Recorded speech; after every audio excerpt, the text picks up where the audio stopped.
Hello everyone, my self Sandeep Bishnoi, chartered accountant. आप सबका स्वागत है टीम सीए के यूट्यूब चैनल पे और वन एग्जाम के पोर्टल पर। जैसा कि आप पीछे देख पा रहे हैं और थंबनेल आप देखा होगा, JUNL के अंदर या यूँ कहें राजस्थान पावर कंपनीज में जो AO की वैकेंसी थी अकाउंट ऑफिसर की, उसकी एग्ज़ाम की डेट हमारी आ चुकी है और 10 सितंबर उसके एग्ज़ाम की डेट है। और आज दिन है 9 अगस्त का, यानी करीब करीब 30 दिन, 1 महीने का समय आज से बचा है। तो ऐसे में पहला सवाल तो ये कि जूनियर अकाउंटेंट का एग्ज़ाम कब होगा, क्योंकि आप में से बहुत सारे लोग ऐसे हैं जो दोनों की तैयारी कर रहे हैं, जूनियर अकाउंटेंट और AO। तो इसका सिंपल सा जवाब है, देखिए, जब AO की एग्ज़ाम की डेट आ चुकी है, इसके साथ दूसरे IN और इस तरह के ऑफिसर्स, पर्सनल ऑफिसर और इन सब की भी डेट आ चुकी है, क्योंकि इनमें नंबर ऑफ़ कैंडिडेट कम होते हैं, इतने ज़्यादा एस्पिरेंट होते नहीं हैं। लास्ट एग्ज़ाम में भी करीब 3-4 हज़ार लोग बैठे थे AO के अंदर। तो ये एग्ज़ाम पहले होंगे और उसके बाद दूसरे चरण के अंदर जो बाकी एग्ज़ाम है, जूनियर अकाउंटेंट, IE और इस तरह के कॉमर्शियल असिस्टेंट, ये सारे एग्ज़ाम होंगे। तो ज़्यादा समय नहीं, आप मान सकते हो करीब आगे 15 से 20 दिन या 30 दिन, अधिकतम 1 महीने के अंदर वो एग्ज़ाम भी हो जाएंगे। तो कुल मिला के दोनों के लिए अगर AO की बात करें तो बिल्कुल स्ट्रिक्टली 30 दिन ही है आपके पास, अगर आप वाकई में अकाउंट ऑफिसर बनना चाहते हो। इन कंपनीज़ के अंदर जो 11 पोस्ट है, इनमें आपका नाम एक चाहते हो खुद का, तो आपके पास 30 दिन है गिनती के। दूसरा, जूनियर अकाउंटेंट के लिए आप मान सकते हो आपके पास 60 दिन है, अधिकतम 60 डेज।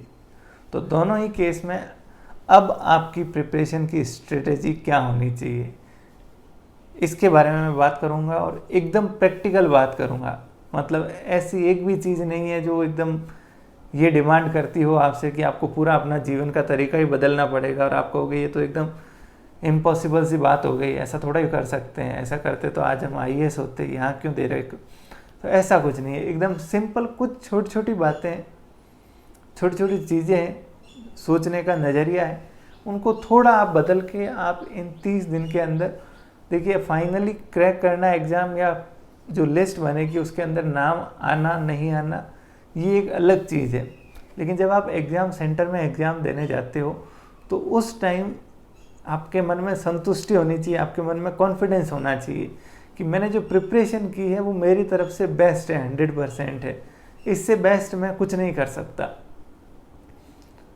तो आप जब अपना 100% दे के जाते हो ना, तो आप मान के चलिए 99% आपका सिलेक्शन होना तय है, ठीक है।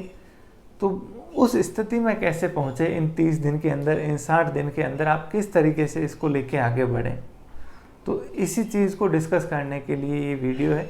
ध्यान से सुनिएगा, बड़ी सिंपल चीज़ें मैं बताऊंगा आपको। शुरू करते हैं सबसे पहले,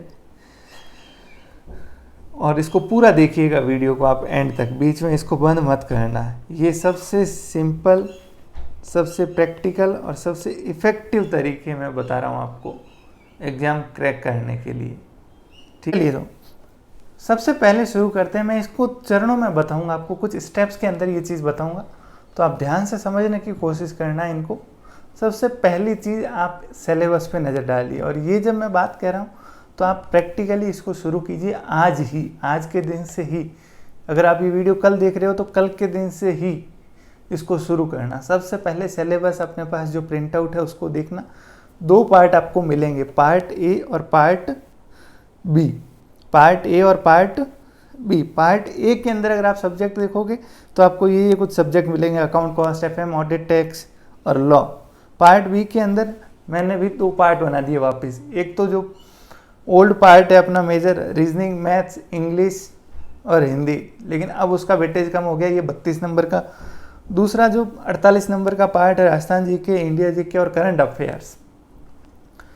तो ये आपको सिलेबस मिलेगा, ठीक है। देख लिया सिलेबस, चलिए, ये तो आपको पता भी होगा ज़्यादातर, फिर भी मैं कह रहा हूँ आप PDF उसका जो है वो, या उसका प्रिंट आउट अपने साथ रखिए, ठीक है।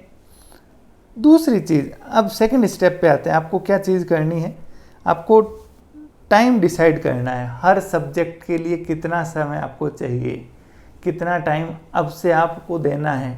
देखिए, हर विद्यार्थी जो भी ये वीडियो देख रहे हैं 2 स्टेज में हो सकते हैं। एक तो वो स्टूडेंट जो अभी तक तैयारी करते आ रहे थे और आज के दिन उस स्थिति में जहाँ पे उन्होंने काफ़ी सारी चीज़ें पढ़ ली है, हो सकता है पूरा सिलेबस भी कर लिया हो सकता है 80% किया हो सकता है 50% किया वो मैं नहीं बता सकता आपने कितना किया है। या आप हो सकते हो आज ही शुरुआत कर रहे हो, क्योंकि आपने रिसेंटली बीकॉम में आपने सीए में ये सारे सब्जेक्ट पढ़े होंगे। तो मैं अगर आपने 50% भी किया है, चाहे 100% किया है, चाहे 0 से शुरू कर रहे हो, मैं सबको बराबर मानता हूँ, क्योंकि जो अल्टीमेटली डिसाइड करेंगे वो अगले 30 डेज ही डिसाइड करेंगे कि आप सेलेक्ट होंगे या नहीं होंगे। ठीक है, तो उस स्थिति में आपने सिलेबस को 2 पार्ट में अपने बांटा हुआ है, पार्ट ए और पार्ट बी। अब आपको ये तय करना है कि हर सब्जेक्ट को आपको कितना समय देना है इन 30 दिन के अंदर आने वाले। तो सबसे पहले 30 में से मैं एओ के लिए बात कर रहा हूँ, अगर आप जूनियर अकाउंटेंट के लिए कर रहे हैं तो आप 60 दिन मान लीजिए। तो इस केस के अंदर आपको 7 दिन तो रिजर्व रखने हैं। सबसे मेन बात जो मैं आपको बताऊं, 7 डेज आपके क्या है, ये रिजर्व है। किसके लिए, ये रिवीजन के लिए है। देखिए 7 दिन लास्ट के जो है उसको रिवीजन आपको करना ही पड़ेगा, उसके बिना अगर आप जाओगे तो कोई मतलब नहीं है पढ़ा हुआ। तो कुल मिला के अपने पास डेज बचते हैं कितने, 23 डेज, 23 दिन बचे हैं।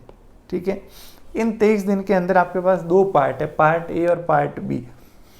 पार्ट बी को एक बार के लिए छोड़िए, पार्ट ए में आपको कितना समय देना है। देखिए हो सकता है किसी को ज़्यादा भी देना पड़े, लेकिन मैं मोटा मोटी बता रहा हूँ इतना समय सफिशिएंट है जिसके अंदर आप इन सब्जेक्ट को, अब चाहे आपने पूरा पढ़ा है चाहे नहीं पढ़ा है, आज से आपको इसी तरीके से शुरुआत करनी है, इसी तरीके से आगे बढ़ना है। ठीक है, आप कहोगे ये तो क्या बात हुई, इसी तरीके से पढ़ना है। तो देखिए ये मेरी सोच है कि आप इस तरीके से अगर करोगे तो आप इजीली कॉन्फिडेंस के साथ, मैं जो बता रहा हूँ ना, एग्ज़ाम में जाते वक्त जो कॉन्फिडेंस है ना आपका वो हाई होना चाहिए। तो उस स्थिति तक आप पहुँच जाओगे अगर आप इस तरीके से करते हो। तो अगर आपने 50% अभी तक कर लिया है सिलेबस तो अच्छी बात है, आपको अगले 23 दिन में बाकी 50% ही करना है।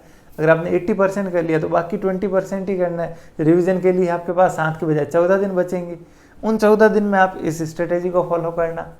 ठीक है, सबसे पहले अकाउंट्स मैं कहूँगा, अकाउंट्स में 2 पार्ट है अपन मेजर मानते हैं। एक तो अकाउंटिंग जो नॉर्मल जिसके अंदर कॉर्पोरेट और सारा है, दूसरा मैनेजमेंट अकाउंटिंग जिसके अंदर कॉस्टिंग और एफएम के भी कुछ टॉपिक शामिल है, कॉस्ट और एफएम के कुछ टॉपिक शामिल है। तो ये बड़ा इंपॉर्टेंट हो जाता है, रेशियो एनालिसिस और इस तरह के जो डिसीजन मेकिंग वाले पार्ट होते हैं ना अकाउंटिंग में। मैनेजमेंट अकाउंटिंग किसको बोलते हैं, वो अकाउंटिंग का पार्ट जो मैनेजमेंट के लिए काम आए। मैनेजमेंट का काम होता है डिसीजन लेना, तो उनको डिसीजन में जो हेल्प करती है, जैसे रेशियोज हेल्प करते हैं, तो ये सारा किसका पार्ट है, मैनेजमेंट अकाउंटिंग का पार्ट है। इसके ऊपर बड़े सारे क्वेश्चन आपको एग्जाम में मिलेंगे। ठीक है, तो जो अकाउंटिंग विथ मैनेजमेंट अकाउंटिंग, मतलब जो कॉस्ट एफएम का पार्ट अकाउंट से रिलेटेड है, दोनों मिला के आपको अधिकतम कितना समय देना चाहिए, 5 डेज, 5 दिन, मोर देन इनफ है। इन 5 दिन के अंदर फिर पूरा 24 ओवर नहीं, मतलब 12-24 घंटे तो कोई पढ़ ही नहीं सकता। 24 में से अगर आप 10 घंटे पढ़ते हो तो पूरे 10 आवर्स भी नहीं 5 दिन के लिए, उस 10 में से भी आप 2 घंटे रिजर्व रखिए पार्ट बी के लिए। मैं तो कह रहा हूँ उसमें से सिर्फ 7 से 8 घंटे अगर आप डेली पढ़ते हो, 6-7-8, 6 घंटे भी हो सकता है, और किसी को अगर ज़्यादा ज़रूरत पड़े तो वो 8 घंटे भी पढ़ सकता है। 5-6 घंटे आपको इतना तो देना पड़ेगा, सिर्फ 5 दिन के लिए दीजिए आप। क्विकली इनको एक बार नज़रों से निकालिए। देखिए एग्ज़ाम में कोई आपको बैलेंस शीट बनाने को कहेगा नहीं, बड़ा क्वेश्चन सॉल्व करने को कहेगा नहीं। सिंपल अगर कोई प्रैक्टिकल क्वेश्चन, मैं तो कह रहा हूँ बहुत कम आएंगे, लेकिन आएंगे तो भी वो कॉन्सेप्ट बेस्ड प्रैक्टिकल क्वेश्चन आएंगे। मतलब आपके किसी कॉन्सेप्ट को चेक करने के लिए उस तरह का क्वेश्चन पूछेंगे। तो उसमें ना कोई ज़्यादा मेहनत लगनी है, ज़्यादा कोई हार्ड एडजस्टमेंट है। आपको सिंपली पढ़ने का तरीका मैं बता रहा हूँ। आप अकाउंट्स की अगर किताब यूज़ कर रहे हो या नोट्स यूज़ कर रहे हो, सबसे पहले देखिए फाइनेंशियल अकाउंटिंग कि भाई इसमें 4-5 ये टॉपिक है। सबसे पहले बेसिक्स है अकाउंटिंग के, उसके प्रिंसिपल्स है, अप्रोच है, अजम्पशंस है, फिर trial balance, ledger, PNL, balance sheet तक है। फिर कॉर्पोरेट अकाउंटिंग में एंट्रीज हो गई, फोरफीचर, बोनस, प्रीमियम, कुछ कंपनीज एक्ट के सेक्शन, फिर शेड्यूल 3 की बैलेंस शीट है। तो आप हर टॉपिक को क्विकली करने की कोशिश कीजिए। ऐसे नहीं कि आप कॉर्पोरेट अकाउंटिंग लेके बैठे, सबसे पहले शेयर्स की एंट्री, आप एक एक एंट्री को वापस देख रहे हो, पूरा सब पता है आपको, जो डेबिट है क्या क्रेडिट है, किसको शेयर कैपिटल को करना है, शेयर एप्लीकेशन मनी को करना है, कैश रिसीव हो तो क्या करना है, एंट्रीज वही है, आपको वापस देखने की ज़रूरत नहीं है। आप क्या देखिए उसमें, सीधा ये देख लिया कि अच्छा चलो शेयर इश्यू की एंट्री आती है आपको, अगर आप भूल गए हो तो क्विकली उसको देख लीजिए, नेक्स्ट टॉपिक पे आइए सीधा। फोर फीचर की एंट्री क्या है, कहाँ जाएगा, कैपिटल रिजर्व जाएगा, ओके हो गया, नेक्स्ट टॉपिक पे। इस तरीके से क्विकली क्विकली क्विकली फटाफट। एग्जाम में वैसा ही पूछेंगे आपको, कोई इतना इन डेप्थ में जाके आपसे कुछ नहीं पूछा जाएगा। ये एओ में और जूनियर अकाउंटेंट दोनों में कह रहा हूँ मैं आपको, ठीक है। तो इस तरीके से आपको क्विकली करना है, मतलब ऐसा नहीं कि आप एक टॉपिक लेके बैठो तो उसके अंदर पूरा गहराई में चले गए, पूरा दिन हो गया, चलो एक टॉपिक चैप्टर खत्म हुआ। इस तरीके से आप 23 दिन में 23 चैप्टर सिर्फ अकाउंट्स के कर पाओगे, ऐसा नहीं होता है। आपको क्विकली करना है। एक दिन बैठे आपने फाइनेंशियल अकाउंटिंग पूरी कर ली, एक दिन में आपने कॉर्पोरेट कर ली, कॉर्पोरेट बड़ी है तो चलो 1.5 दिन लग गया, 2 दिन लग गया, एक दिन में मैनेजमेंट अकाउंटिंग कर लिया, 1.5 दिन में मैनेजमेंट अकाउंटिंग, 3, 4, 5 दिन के अंदर इसको कंप्लीट करना है। फिर ऑडिट है 2 डेज मैक्सिमम, 2 से 3 दिन। थ्योरी है, आपको सारे types of audit topic wise पढ़ना है। पहले टॉपिक लेके बैठिए, जैसे आप कंपनी ऑडिट लेके बैठे, सेक्शन लिस्ट सामने लेके बैठिए, पहला सेक्शन हो गया 139, ऐसे फटाफट। अच्छा इसमें टाइम लिमिट है 130 दिन, 30 दिन, 180 दिन, जो भी टाइम लिमिट है वो सारी देख ली, इंपॉर्टेंट। कुछ पेनल्टीज देख ली जो एग्जाम में पूछी जा सकती है, ठीक है। नेक्स्ट उसी तरीके से एफएम में आप लिस्ट बनाइए कौन कौन से टॉपिक है। कैश फ्लो, फंड फ्लो से क्वेश्चन आ सकता है, फिर रेशियो एनालिसिस से आ सकता है, वर्किंग कैपिटल मैनेजमेंट से आ सकता है, कॉस्ट ऑफ कैपिटल और उससे आ सकता है weighted average cost of capital. इस तरीके से कैपिटल बजटिंग की थ्योरी आ सकती है, उसकी टेक्निक्स, कितने मेथड होते हैं कैपिटल बजटिंग में, आईआरआर क्या होती है, पॉसिबिलिटी वो ट्री क्या होती है, अप्रोच क्या होती है, डिसीजन ट्री अप्रोच, इस तरह के। तो ये सारे थ्योरी पार्ट जितना भी एफएम का, फटाफट उसको क्या कीजिए, शुरू करके एंड कीजिए। तो एफएम के लिए मैं मानता हूँ आप 3 डेज मोर देन इनफ है, 3 दिन काफ़ी है। सिमिलरली कॉस्ट के अंदर भी मार्जिनल कॉस्ट इंपॉर्टेंट हो जाता है, स्टैंडर्ड कॉस्टिंग इंपॉर्टेंट हो जाता है, फिर ये ईओक्यू और ये जो है ना मटेरियल, लेबर और ओवरहेड, तीनों चैप्टर मिला के, मटेरियल, लेबर और ओवरहेड, तीनों के अंदर, जैसे मटेरियल के अंदर ये ईओक्यू और इन्वेंट्री वाला ये पार्ट इंपॉर्टेंट है, लेबर के अंदर वो बोनस वाला पार्ट इंपॉर्टेंट है, जो 3-4 मेथड है ना, हास्ले मेथड, रोमन प्लान और इस तरीके से। ठीक वैसे ओवरहेड के अंदर ओवरहेड का क्लासिफिकेशन इंपॉर्टेंट हो जाता है, semi variable, variable, step, fix cost अलग अलग जो होते हैं ना वो। नेक्स्ट तो सिमिलरली कॉस्ट के लिए आप 3 दिन मान सकते हो, ठीक है, अगर 5-6 घंटे देते हो डेली तो। सिमिलरली बचता है टैक्स। टैक्स के अंदर भी मैं अगेन आपको एक ही चीज़ कहूँगा, टैक्स अगर आप पूरा पढ़ने जाओगे तो 4 महीने का कोर्स है पूरा, रोजाना 2-2 घंटे पढ़ते हो तो इतना गहराई में आपसे ना पढ़ा जाएगा ना पूछा जाएगा। तो सिंपली आप उसके लिए एक काम करें, टैक्स के अंदर भी लिस्ट ऑफ टॉपिक आप क्या कीजिए, शुरुआत से स्टार्ट कीजिए कि अच्छा हाउस प्रॉपर्टी है, सबसे पहले मान लो इंट्रोडक्शन और बेसिक पार्ट हो गया कि भाई इनकम टैक्स कब आया, ठीक है, फाइनेंस एक्ट होता है, उसमें रेट्स होती है, इस तरह की स्लैब रेट होती है, सीनियर सिटीजन के लिए ये है, उसके लिए ये है, कंपनी के लिए ये रेट है, सरचार्ज लगता है, जो बेसिक बात है इनकम टैक्स की, 2-4 घंटे में वो पढ़ ली। उसके बाद आप सीधा शुरू कर दीजिए चैप्टर पढ़ना। रेजिडेंशियल स्टेटस पढ़ा, क्विकली बेसिक कंडीशन देख ली, उतना एडवांस में सारा आप याद करने रटने बैठ रहे हो वैसा कुछ नहीं है। एग्जाम में आपको 4 ऑप्शन मिलेंगे और सिंपल क्वेश्चन मिलेगा, ठीक है। फिर हाउस प्रॉपर्टी देख लिया, हाउस प्रॉपर्टी में मेजर डिडक्शन कौन से हैं, 30% वो स्टैंडर्ड डिडक्शन लगता है, इंटरेस्ट का डिडक्शन मिलता है सेक्शन 24 के अंदर। जो मेजर बातें हैं वो, एनुअल वैल्यू कैसे लेनी है, खाली घर है तो क्या होगा, सेल्फ ऑक्यूपाइड है तो क्या होगा, ऐसे जो कॉमन क्वेश्चन हैं उनको आप देखिए, ठीक है। सिमिलरली आपको हेड को क्विकली करना है 1 से 2 दिन के अंदर, ठीक है। फिर जो बाकी पार्ट बचा कौन सा, डिडक्शंस, टीडीएस, रिटर्न्स, ये थ्योरी वाले part, clubbing of income, set of carry forward, ये सारे टॉपिक मिसलिनियस टॉपिक है, तो आप इनको आप अलग से 2-3 दिन दीजिए। तो कुल मिला के अगर आप टैक्स के लिए अगर एग्ज़ाम में प्रिडिक्ट कर रहे हो 10 सवाल, तो ये बहुत ज़्यादा है। 10 सवाल मैक्सिमम आपसे पूछे जा सकते हैं, मैक्सिमम मैं बता रहा हूँ। तो आप टैक्स के लिए थोड़ी सी अलग अप्रोच कीजिए। आप पूरा इसको लेके बैठोगे तो 7 दिन 10 दिन खराब कर देगा। टैक्स आप एक काम कीजिए, थोड़ा थोड़ा रोज़ पढ़िए। मतलब आज से ही अगर आप अकाउंट शुरू कर रहे हो तो जो ये याद रखने वाली चीज़ें हैं ना, डिडक्शन हो गए, टीडीएस के सेक्शन हो गए, और भी जो याद रखने वाली चीज़ें, इनको रोज़ आप आधा घंटा 15 मिनट जब भी बीच में फ्री हो, टाइम हो, तो टीडीएस के आज 2 सेक्शन देख ली, डिडक्शन की 2 सेक्शन देख ली, उसको लिख दिया। तो धीरे धीरे करके उसको याद कीजिए, ताकि ये जो मिसलिनियस चैप्टर है ये साथ साथ में आपके कवर हो जाए। और बाकी वाला जो टैक्स है उसके लिए 3-4 दिन अलग से पढ़ लीजिए, जिसमें 5 हेड पढ़ लीजिए और बेसिक पार्ट पूरा ख़त्म कर दीजिए। ठीक है, ये बेस्ट अप्रोच है, आप इस तरीके से ही कीजिए। अगर आप एक सब्जेक्ट को लेके बैठते हो बिना दिमाग में कोई टाइम लाइन के कि भाई मुझे यहाँ तक ख़त्म करना है इसको, ये सोचे बिना शुरू करते हो ना, तो ये बहुत बड़ी गड़बड़ हो जाएगी आपके लिए। आप सब्जेक्ट शुरू तो कर लोगे लेकिन 7 दिन 10 दिन तक वो ख़त्म ही नहीं होगा, आप सीधे एग्ज़ाम में जाओगे। और जब आप एग्ज़ाम दे रहे हो, जब आपने फॉर्म भर दिया, फीस भर दी, तो आप इसको लूज होके मत दीजिए प्लीज़। उसको पूरी एनर्जी के साथ, पूरा 100% तैयारी के साथ दीजिए, और कम से कम ये 30 दिन तो जी जान लगा दीजिए। कोई भी इम्पॉसिबल नहीं है, कुछ भी चीज़। मैं जब पेपर देख के आया था, मुझे 1% भी ऐसा नहीं था कि मैं किसी हिसाब से कोई एग्ज़ाम पास हो सकता हूँ।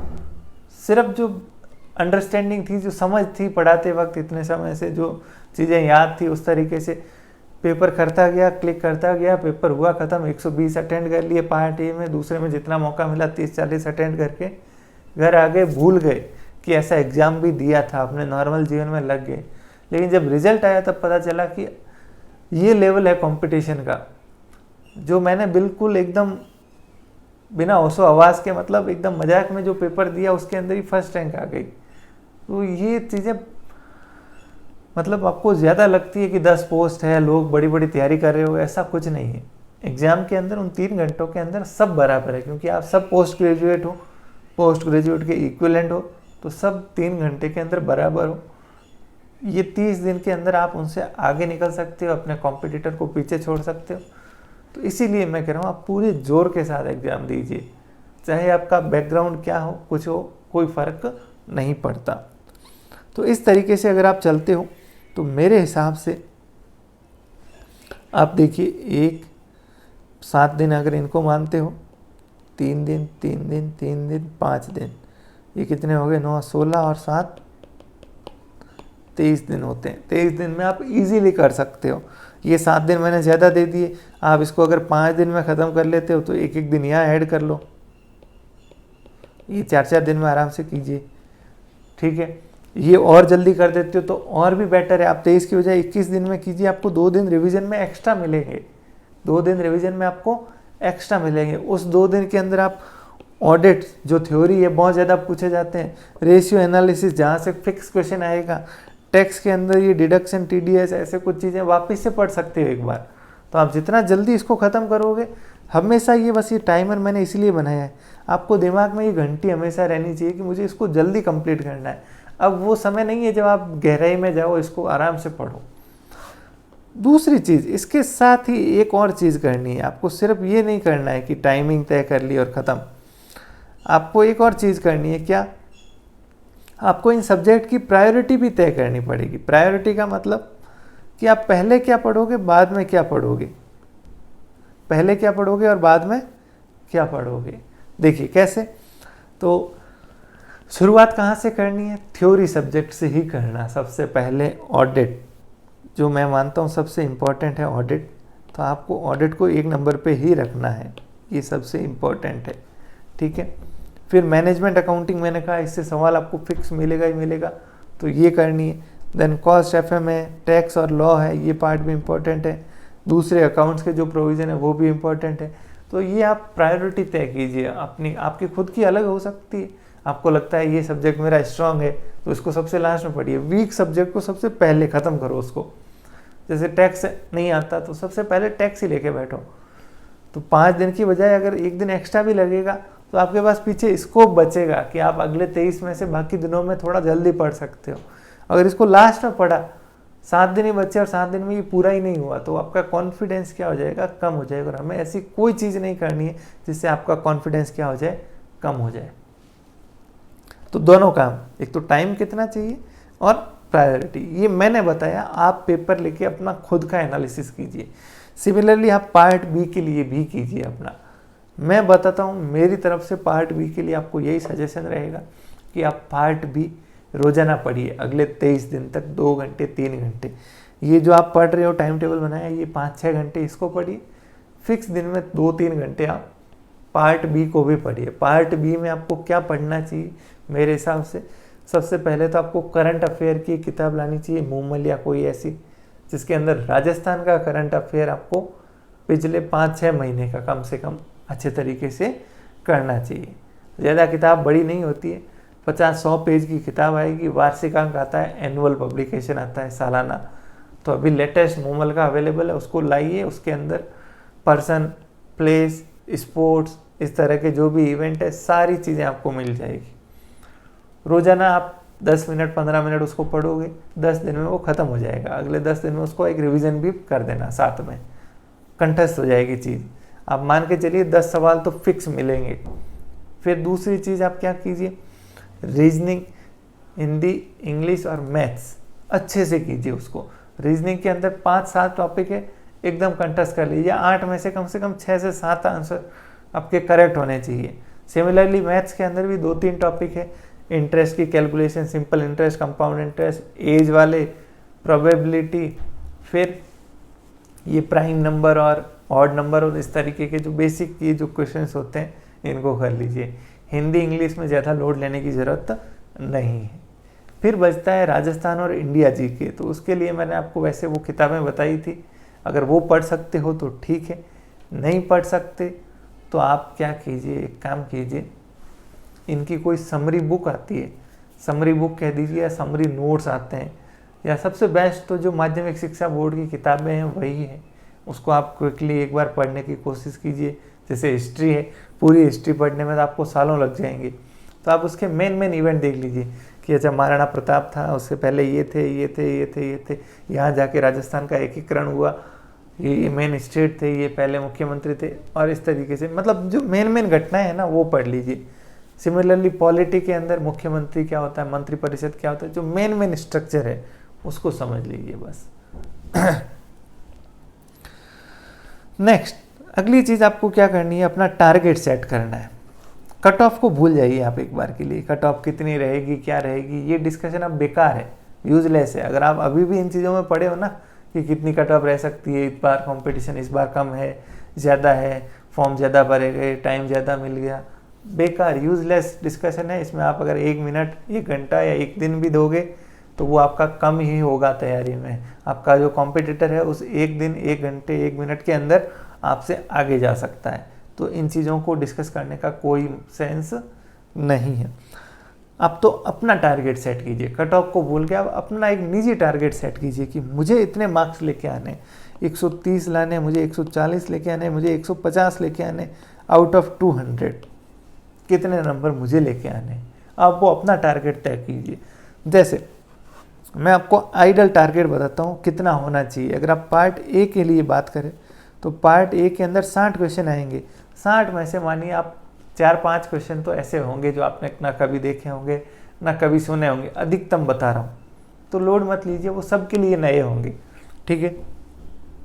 तो आप 55 का एवरेज मान के चलिए, एक on an average student 55 question ऐसे होंगे जो उसने कहीं देखे होंगे, सुने होंगे, उसके सिलेबस के अंदर से होंगे, ठीक है। तो उस 55 में आपको 55 अगर आप अटेंड करते हो, 5 छोड़ भी देते हो, तो उस 55 में अगर आप 80% एक्यूरेसी के साथ जाते हो, 80% एक्यूरेसी मतलब 20% आपकी गलत भी आंसर हो गए तो भी आप 80 मार्क्स सिक्योर कर सकते हो। अगर आपने 55 ही अटेंड किए, 5 तो छोड़ ही दिए, उसके अलावा जो अटेंड किए 55 उसमें 80% आपकी एक्यूरेसी है, तो आप 80 मार्क्स के हकदार हो, इतने आपको मिलेंगे नेगेटिव मार्किंग काटने के बाद। अगर आप 85% एक्यूरेसी, थोड़ा और बेटर कॉमर्स के अंदर परफॉर्म करते हो, तो आप 88-90 मार्क्स तक पहुंच सकते हो इजीली। और अगर 90% एक्यूरेसी है तब तो ग्रीन सिग्नल है, आपको कोई रोक ही नहीं सकता। आप अगर 90 क्रॉस कर जाते हो तो 95 प्लस मार्क्स आपके होंगे। अगर आप 55 क्वेश्चन में 90% एक्यूरेसी, मतलब 55 में से आपने 10% ही गलत किए, 5-7 क्वेश्चन ही गलत किए 55 में से, जो कोई मुश्किल नहीं है। मतलब इतने सिंपल क्वेश्चन आएंगे ना वहाँ पे कि आपको सिर्फ थोड़ा सा समझ के साथ उसको अटेंड करना। एक बार अभी जब पढ़ रहे हो ना, मैं इसीलिए बार बार कह रहा हूँ फटाफट पढ़िए, लेकिन सिलेबस को पूरा कीजिए तो कॉन्फिडेंस आएगा आपको। आप सारी चीज़ें फटाफट देखिए, लेकिन देखिए सारी, छोड़ के मत जाइए। 10 टॉपिक पढ़ोगे उसके बजाय एक टॉपिक में पूरा गहराई से पढ़ोगे तो कोई फ़ायदा नहीं है। 10 पढ़ोगे तो 10 में 10 चीज़ें आपको जानने को मिलेगी।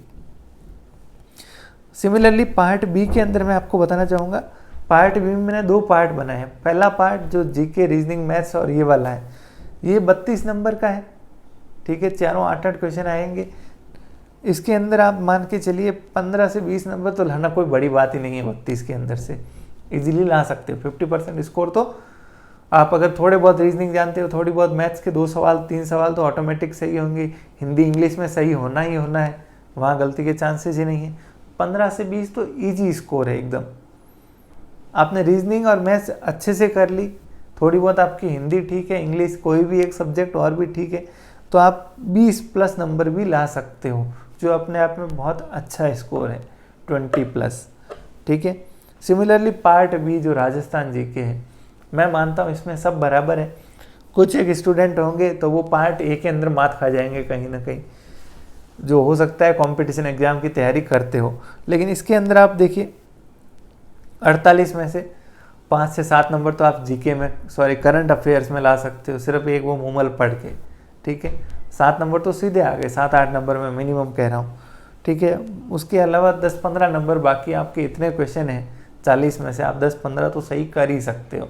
सिंपल पॉलिटी के क्वेश्चन होंगे, मुख्यमंत्री की शक्तियाँ, मुख्यमंत्री को कौन शपथ दिलाता है, कौन नियुक्त करता है, राज्यपाल को कौन नियुक्त करता है, कौन उसको हटा सकता है, ठीक है। ये सिंपल होता है ना, हाई कोर्ट के जज का क्या होता है, उसकी एज कितनी होती है, ये जो बेसिक पॉलिटी के क्वेश्चन है, बेसिक जियोग्राफी के क्वेश्चन है, इकोनॉमिक्स के क्वेश्चन है, तो इनको अटेंड करके आप 20 से 25 नंबर इजीली स्कोर कर सकते हो, मेरा ये मानना है। बिना कोई ज़्यादा एफर्ट के सिर्फ आप अगले 23 दिन 2 से 3 घंटे इसको सिस्टमेटिकली पढ़ते हो। जैसे करंट अफेयर को अलग चलने दीजिए, करंट अफेयर को रोज़ 15-20 मिनट अलग चलने दीजिए, बाथरूम में पढ़ लीजिए उसको, ठीक है। उसके अलावा जो पार्ट बी के अंदर सिलेबस है ना राजस्थान जीके और ये, इसको आप रोजाना पढ़िए, 1-1.5 घंटे इसको पढ़िए राजस्थान जीके को। जैसे हिस्ट्री को छोड़ दीजिए, हिस्ट्री बहुत बड़ा है। पॉलिटी आप क्विकली कर सकते हो 5 दिन के अंदर, जियोग्राफी आप 5 दिन में कर सकते हो, करंट अफेयर आप 5 दिन में कर सकते हो। तो इनको आप अच्छे से कीजिए। पैरेलल रीजनिंग और मैथ्स को भी कीजिए। हिंदी इंग्लिश को तो ज़्यादा आप कुछ नहीं कर सकते, रीजनिंग के टॉपिक आप अच्छे से कीजिए। मैथ्स के टॉपिक जो गिनती के 4-5 टॉपिक ही है, जो एज और ये मैंने बताए। आपको ज़्यादा जानकारी चाहिए कौन कौन से टॉपिक है, अपने टेलीग्राम चैनल पे ये सारी चीज़ें शेयर की हुई है, ठीक है। तो अगर आप 30 प्लस, जो कि बहुत एक्सेप्शनली वेल स्कोर है, बहुत ज़्यादा है, ठीक है, तो वहाँ तक भी पहुँच सकते हो अगर आप ये 23 दिन मैनेज करके चलते हो, ठीक है ना। तो अगर आपका ये इस तरीके से चलते हो, आप 80 मार्क्स यहाँ लेके आते हो, प्लस यहाँ आप आउट ऑफ 80 अगर 40 लेके आ जाते हो तो भी आप 120-130 के बीच में आते हो। 130 प्लस है तो आप निश्चिंत हो जाइए, आपको कोई नहीं रोक सकता। लेकिन मैं तो कहूँगा आप कट ऑफ की तरफ मत सोचिए, आप अपना टारगेट रखिए कि मुझे यहाँ पे 90 लेके आना है, पार्ट ए के अंदर 120 में से 90 नंबर लेके आना है। मतलब अगर 5 क्वेश्चन मुझे बिल्कुल नहीं आते, फिर भी मुझे बाकी जो आते हैं, थोड़े बहुत आते हैं, उनमें भी 90% एक्यूरेसी रखनी है। ज़्यादा ऐसे अनसेंड अटेंड भी मत करना, गलत हो गए तो नेगेटिव मार्किंग खा जाएगी आपको, ठीक है। सिमिलरली पार्ट बी को भी मैनेज करके चलिए। 80 में से आप मान के चलिए आपको टारगेट करना चाहिए 40 से 50 नंबर का, जो आप इजीली ला सकते हो, ठीक है। मेरा ये मानना है कि राजस्थान जीके जो ऐड हुआ है ये आपके लिए फ़ायदेमंद होगा। आप सिर्फ इन अगले 30 दिन के अंदर इसको अच्छे से पढ़िए। पार्ट बी को 3 पार्ट में बांट के चलिए। करंट अफेयर रोज़ाना 15 से 20 मिनट आपको पढ़ना है, एक ही सोर्स यूज़ करना है मूमल, उसके बाद चाहे कौन सी किताब ला के दे दे, हाथ ही मत लगाना, सिर्फ उसी से पढ़ना। मूमल का जो वार्षिक अंक है, प्लस वार्षिक अंक जुलाई तक का है, अगस्त और सितंबर के करंट अफेयर आप कहाँ से देख सकते हो, कोई और मंथली एक मूमल की किताब ले आना जो इस महीने की अगस्त की है, वो ये रोजाना पढ़ना है 10-15 मिनट। दूसरा, रीजनिंग, मैथ्स, इंग्लिश और हिंदी वाला जो पार्ट है उसको पैरेलल रोज 1 घंटे पढ़ना है। और तीसरा, राजस्थान जीके को पैरेलल रोज पढ़ना है, हिस्ट्री छोड़ के। हिस्ट्री को सबसे लास्ट में, पहले जियोग्राफी और पॉलिटी वो फटाफट हो सकती है, वो आपने कर ली। उसके बाद हिस्ट्री पूरी मत पढ़िए। हिस्ट्री में जो इम्पोर्टेंट चीज़ें हैं ना, जैसे राजस्थान का एकीकरण कैसे हुआ, महाराणा प्रताप अपने आप में इम्पोर्टेंट है, ठीक है, मेन किले कौन से अपने यहाँ पे, ठीक है, ये चीज़ें मेन कौन से युद्ध हुए थे, पानीपत और जो भी युद्ध हुए, तो ये जो की चीज़ें ना वो पढ़ सकते हो आप। नेक्स्ट मैं 3 नियम बताऊंगा आपको इस सब के बाद। सबसे पहला तो सोचना बंद कीजिए और पढ़ना शुरू कीजिए। अगर आप सोचने में समय लगाते हो ना, चाहे आप कट ऑफ के बारे में सोच रहे हो, चाहे आप किताब के बारे में सोच रहे हो, ये पढूं नहीं पढूं, ये शुरू करूं या नहीं करूं, या यहाँ से शुरू करूं, पार्ट बी शुरू करूं, पार्ट ए शुरू करूं, कितना पढूं, पुराना पेपर कैसा था, नया पेपर कैसा आएगा, क्या कंपटीशन रहेगा, सेलेक्ट होऊंगा नहीं होऊंगा, कुछ मतलब नहीं है। ये सारी चीज़ें आप सोच तो रहे हो अच्छे के लिए, लेकिन आपका समय खराब कर रही है। इतने समय में, चाहे इतना मतलब 1 मिनट भी आपने वेस्ट किया ना, उस 1 मिनट में आप जीके का एक सवाल पढ़ सकते हो, करंट अफेयर्स का एक पेज पढ़ सकते हो, जहाँ से आपको एग्जाम में नंबर मिलेगा। बात समझ पा रहे हो? सोचना नहीं है, सिर्फ करते जाना। 30 दिन तो मतलब एकदम जो होते हैं ना घोड़े, जो यहाँ पट्टी बंदी होती है, सिर्फ आगे देखते हैं, दौड़ते ही जाते हैं, उनको साइड में कुछ नहीं दिखता है, उस स्थिति में आपको आना पड़ेगा। जैसे ही आप सोचने लगोगे, आपका दिमाग उल्टा काम करने लग जाएगा, आपको चिंता होने लग जाएगी। सोचा आपने कि यार मुझे कितना याद है, कितना आता है, तो आपको लगेगा अकाउंट्स तो आती नहीं, ऑडिट, जो भी मतलब नेगेटिव चीज़ें आनी शुरू हो जाएगी और आप पीछे खिसकना शुरू कर दोगे। जो आपने इतनी प्रोग्रेस की है, चाहे 7 दिन में आपने पढ़ा और 7वें दिन आप सोचने लगे, तो आप वहीं से पीछे चले जाओगे। तो 30 दिन तक तो सिर्फ आगे ही देखना है। सोचने वाली स्थिति आते ही आप पढ़ना बंद कर लीजिए, कोई बाहर चले जाइए, ताकि आप वो सोचना बंद कर सको। तो प्लान अभी बनाना है, एक बार जो मैंने बताया इस तरीके से आप बनाइए, फिर उसके ऊपर सिर्फ 30 दिन आगे ही बढ़ना है, पीछे मुड़ के नहीं देखना, नहीं सोचना है। ओके, एक स्थिति में आपको सोचना है, अगर आपने जो टाइम सोचा था उसमें सब्जेक्ट पूरा नहीं हो रहा है, तो आपको ज़रूर सोचना चाहिए कि आपने उसमें ज़्यादा टाइम क्यों लगाया, आपको फटाफट करना चाहिए। एक्स्ट्रा टाइम देने की ज़रूरत तो नहीं है किसी भी सब्जेक्ट को। अब देखिए, मैं इसको बात को एक एग्जांपल के जरिए बताऊंगा। अगर आपने किसी ने जिम ज्वाइन की है, तो जिम में ऐसा होता है, आप पहले दिन गए, दूसरे दिन गए, तीसरे दिन गए, एक्सरसाइज करते रहते हो, तब तक तो ठीक है। चौथे दिन आपने सोचा यार बॉडी तो बन ही नहीं रही, कोई फ़र्क तो दिख ही नहीं रहा है। अब आपकी नेगेटिव थिंकिंग चालू हो जाए। अगले दिन आप सोचोगे यार फ़र्क तो पड़ ही नहीं रहा है, 1 महीने जाऊँगा, कोई कह रहा है 1 साल जाऊँगा तब फ़र्क पड़ेगा। तो यहाँ से आप नेगेटिव ख्यालों में आते आते चौथे 5वें दिन आप जाना बंद कर देते हो। ये प्रैक्टिकल बता रहा हूँ, मैं 16 बार ज्वाइन कर चुका हूँ, और अगर बॉडी होती तो आप देख सकते, लेकिन ऐसा हुआ नहीं कुछ भी। तो उसका कारण है मैं सोचने लग गया। इसकी बजाय अगर आप सिर्फ अपना दिन का काम करते, मेरा रूटीन की 1 घंटा मुझे तो करनी है, बिना सोचे क्या होगा, कब बनेगी नहीं बनेगी, कब मैं सलमान खान बनूंगा, कब मैं कोई दूसरा बनूंगा, तो इन चीज़ों के ऊपर सोचने से मतलब नहीं। आप सिर्फ करते जाओगे तो रिजल्ट ऑटोमेटिकली आपको मिल जाएगा। तो फर्स्ट रूल है, सिर्फ आप अपने एवरीडे टॉप टारगेट पे फोकस कीजिए। बाकी चीज़ें सोचने की ज़रूरत नहीं है, कब पूरा होगा नहीं होगा। आपका आज का टारगेट क्या है? 3 दिन में आपको अकाउंट्स करनी है, जैसे तैसे उसको ख़त्म कीजिए। अगर पहले दिन आपने बहुत ज़्यादा स्लो पढ़ लिया, तो अगले दिन फास्ट कीजिए। हो सकता है किसी में कॉम्प्रोमाइज़ भी करना पड़े, कोई एक टॉपिक को अच्छे से नहीं पढ़ा, पार्टनरशिप फटाफट देख लिया, ये गेनिंग रेशियो, ये लूजिंग रेशियो, ये रिटायरमेंट पे ये होता है, तो आपको कॉम्प्रोमाइज़ भी करना पड़ेगा कहीं, ताकि आप सबक लोगे। तीसरे दिन आप बराबर स्पीड से पढ़ोगे। तो आप सिर्फ अपने एवरीडे टारगेट पे ही सोचिए, उसी पे फोकस कीजिए। बाकी आपको लिखा भी है, ज़्यादा सोचने वाले सोचते ही रह जाते हैं। बाबा रामदेव जी भी कहते हैं, जब करोगे तब होगा। तो आपको काम करना है, सोचना नहीं। नेवर लुक बैक, पीछे नहीं देखना है, जस्ट कीप रीडिंग। कुछ भी ख्याल आए छोड़िए, जो अभी आज के दिन जो मुझे पढ़ना है बस उसको पढ़ते रहिए। पीछे वाला याद है, किसी को याद नहीं रहता एक बार पढ़ने से। जब तक कि आप चिट्ठी द रोबो नहीं हो, वो एक बार पढ़ के याद रख सकता है। आप, मैं नॉर्मल इंसान एक बार पढ़ के याद नहीं रख सकते, लेकिन वो चीज़ें एग्जाम में ज़रूर आपको रिकॉल हो जाती है अगर आपने उसको एक बार पढ़ा है तो अभी के लिए आपके पास इतना समय, आप सिर्फ रीडिंग कीजिए, ठीक है। Never discuss anything with anyone, किसी के साथ कुछ भी डिस्कस करने की ज़रूरत नहीं है कि यार तेरी तैयारी कैसी चल रही है, सर से पूछ लूँ क्या तरीका होना चाहिए, क्या अप्रोच होनी चाहिए, मैंने ये कर लिया अब मैं क्या करूँ, कंपनी प्राइवेट हो रही है फिर ये गवर्नमेंट जॉब का क्या रहेगा। अरे पहले एग्ज़ाम तो क्रैक करो, उसके बाद प्राइवेट और ये सोचना। अगर आप क्रैक कर लेते हो तो सोचने की बात है। आपने तो पार ही नहीं किया, अब नदी सामने है, आप कह रहे हो यार उस साइड तो ठंड बहुत होगी क्या जाऊँ मैं। अरे आप ये कहिए ना, आपको नदी पार करने की हिम्मत नहीं है, आप पहले क्रैक कीजिए, उसके बाद ये सारी चीज़ें आती है, ठीक है। तो आपको किसी के साथ कुछ भी डिस्कस करने की ज़रूरत नहीं है। आपका खुद का प्लान है, भरोसा रखिए उसके ऊपर 100% कि मैं जो पढ़ रहा हूँ सही पढ़ रहा हूँ। सिलेबस तो आपके सामने है ना, दिया हुआ है, तो उसमें गलत क्या हो सकता है, कुछ भी गलत नहीं हो सकता, ठीक है। तो आपको कुछ भी डिस्कस करने की ज़रूरत नहीं है। नेक्स्ट, हमेशा कॉन्फिडेंट रहिए कि आप जो कर रहे हो वो बेस्ट है, वो सबसे सही तरीका है। अगर आपको खुद के तरीके पे ही डाउट हुआ ना तो आप वहीं फेल हो गए। किसी ने आके आपको कह दिया यार मूमल पढ़ रहा है, मूमल में से तो पिछले एग्जाम में 5 की, मैं कोई उसका एम्बेसडर नहीं हूँ लेकिन नाम सुना है इसलिए मैं आपको बता रहा हूँ, अच्छी किताब है। उसके लिए क्या करें, तो आपने चेंज कर लिया, उसने जो बताई वो किताब शुरू कर दी, तो ऐसे नहीं होता है।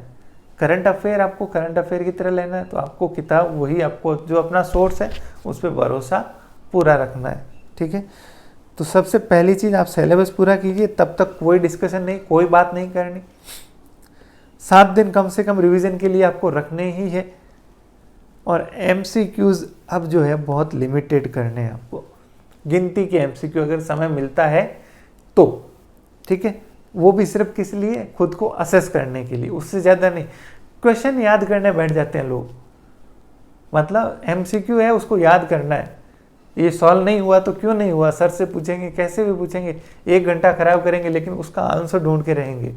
एग्जाम में वो MCQ नहीं आएगा, ये मान लो, वो आएगा ही नहीं।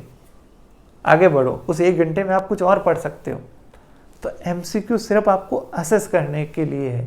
100 MCQ किए, 70 सही हुए, 30 गलत हुए, तो उन 30 के ऊपर रिसर्च नहीं करनी कि ये गलत क्यों हुए, या उसको याद करने बैठ गए कि ये 30 भी याद कर लेता हूँ इनमें से आ गया। तो उसकी बजाय आप कॉन्सेप्ट पढ़िए, किताब पढ़िए, नोट्स पढ़िए, ठीक है।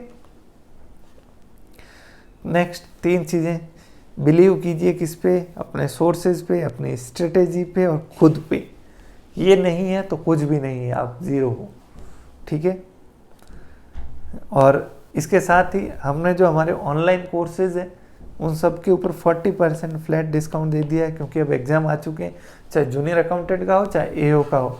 वो आपको नॉमिनल, वो ऑलरेडी पहले से कम प्राइस पे थे, मतलब जूनियर अकाउंटेंट का जो 1000 रुपीज़ का कोर्स था, अब वो और भी कम कर दिया हमने, 599 में आपको मिल जाएगा, ताकि आप इन 30 दिन के अंदर जो भी मदद मिल सके, चाहे आपको नोट्स, चाहे आपको कोई टॉपिक समझ नहीं आ रहा है तो आपको कहीं जाने की ज़रूरत नहीं है, आपके ऐप के अंदर ही सारे सब्जेक्ट के सारे टॉपिक के वीडियोज़ आपको मिल जाएंगे, नोट्स मिल जाएंगे, रिवीजन के लिए शॉर्ट नोट्स अवेलेबल है, MCQ प्रैक्टिस के लिए आपका मन हुआ एक सब्जेक्ट पूरा किया तुरंत कर लीजिए, मॉक टेस्ट देना है, पूरा टेस्ट पूरा पढ़ लिया कि एक टेस्ट देके देखते हैं, वो दे दीजिए। सारी चीज़ें आपके मोबाइल के अंदर अवेलेबल होगी, और ये सब हमने आप कर दिया है एकदम नॉमिनल प्राइस पे, तो आपको बिल्कुल भी सोचने की ज़रूरत नहीं है। पार्ट A के लिए जो कोर्स है, जिसमें आपके कंप्लीट नोट्स है, MCQs है, टेस्ट है, लेक्चर्स है, ठीक है, प्रैक्टिस टेस्ट है, वर्कबुक है, और ये सारे नोट्स जो है, नोट्स MCQ नहीं, नोट्स डाउनलोड भी हो सकते हैं, ठीक है। जूनियर अकाउंटेंट हिंदी का 479 पे सिर्फ 450 रुपये में, इंग्लिश का सिर्फ 599 में, ठीक वैसे ही ये 720 AO का और 899 में, मतलब एकदम नॉमिनल प्राइस में। आपका ये इन्वेस्टमेंट, आपका जो फर्स्ट डे की सैलरी होगी ना उसके अंदर पहले 3 घंटे में रिकवर हो जाएगी। पहले दिन आप ज्वाइन करोगे ना, 1 दिन की सैलरी नहीं, आधे दिन की सैलरी। तो आप ये इन्वेस्ट करने में सोचिए मत, आपके मोबाइल में सारा सपोर्ट अवेलेबल रहेगा, ऐप के अंदर आप जब चाहो जो मदद ले सकते हो। इन 30 दिन के अंदर आप कीजिए वो, किसी भी तरीके से आप इस एग्ज़ाम को क्रैक कीजिए। इसके अलावा पार्ट बी की मॉक टेस्ट सीरीज़ है। पार्ट बी के लिए हम भी एक्सपर्ट नहीं है, we are all chartered accountant CA हैं, लेकिन हमने जैसे तैसे करके ये टेस्ट सीरीज़ बनाई, ठीक है। इसमें IBPS के क्वेश्चन इधर उधर से इकट्ठे किए, GK के क्वेश्चन इकट्ठे किए। अभी के करीब 7-8 टेस्ट इसमें अवेलेबल है और 10 टेस्ट टोटल देंगे, और इसकी प्राइस भी हमने बहुत कम रखी 199। तो आप इसमें तो बिल्कुल सोचिए ही मत, ये तो मस्ट है हर स्टूडेंट के लिए। पार्ट बी की ये टेस्ट सीरीज़ आप आज ही इसको ज्वाइन करें, ठीक है। वहाँ आपको लेक्चर देखने का टाइम हो नहीं हो, पार्ट बी के कुछ टेस्ट तो आप ज़रूर देना, ताकि एटलीस्ट आपको ये रीजनिंग वाले पार्ट में जो 32 है उसमें से 20+ का स्कोर का टारगेट करना है, दूसरे पार्ट में अलग करना है, करंट अफेयर में अलग करना है। चलिए, इसी के साथ मैं अपनी वाणी को विराम दूंगा। मैं उम्मीद करता हूँ ये कहीं ना कहीं आपको हेल्प करेगा, ये वीडियो आपको कहीं ना कहीं एक डायरेक्शन मिलेगी कि इन 30 दिन में आपको कैसे मैनेज करना है। मेरा तो एक ही बात है कहना कि आप अगर 30 दिन में सबसे पहली चीज़ दिमाग में ये लेके आओगे ना कि मैं क्रैक कर सकता हूँ 30 दिन में, अगर आपने ये सोच के शुरू कर दिया कि अब 30 दिन में कुछ नहीं हो सकता, तो वाकई में कुछ नहीं हो सकता। और ये 30 दिन में एकदम आप सोच रहे हो कि मैं बिल्कुल नई शुरुआत करूँगा, चाहे मेरा बैकग्राउंड कुछ भी हो, मैंने BCom मरते करते पास की, MCom कैसे की, लेकिन ये 30 दिन में जी जान दूंगा, तो आप आराम से इस एग्ज़ाम को क्रैक कर जाओगे, ठीक है। दूसरे भी इसके साथ कई एग्ज़ाम और भी आ रहे हैं, जैसे असिस्टेंट प्रोफेसर का आ रहा है, तो मेरे भी कई साथी और हम लोगों ने भी एग्ज़ाम के लिए उसके लिए फॉर्म भरा है, तो देखते हैं, सबके पास इतना ही समय है, ठीक है। चलिए, थैंक यू वेरी मच, धन्यवाद। मैं उम्मीद करता हूँ आपको ये वीडियो पसंद आया, और अगर पसंद आया तो आप चैनल को ज़रूर सब्सक्राइब करें। और हमारे जो कोर्सेज़ हैं वो वेबसाइट पे अवेलेबल है, ऐप पे अवेलेबल है। इसके अलावा हमारा टेलीग्राम ग्रुप है, जिसके ऊपर आपको सारी एग्ज़ाम से रिलेटेड अपडेट प्लस और भी कोई स्ट्रेटेजी वीडियो, कोई टिप्स, कोई नोट्स, कोई इंपॉर्टेंट चीज़ें होती हैं, हम लोग शेयर करते हैं इंस्टाग्राम पे भी और टेलीग्राम पे भी। तो आप oneexam.in को वहाँ ज़रूर ज्वाइन करें। थैंक यू वेरी मच, धन्यवाद।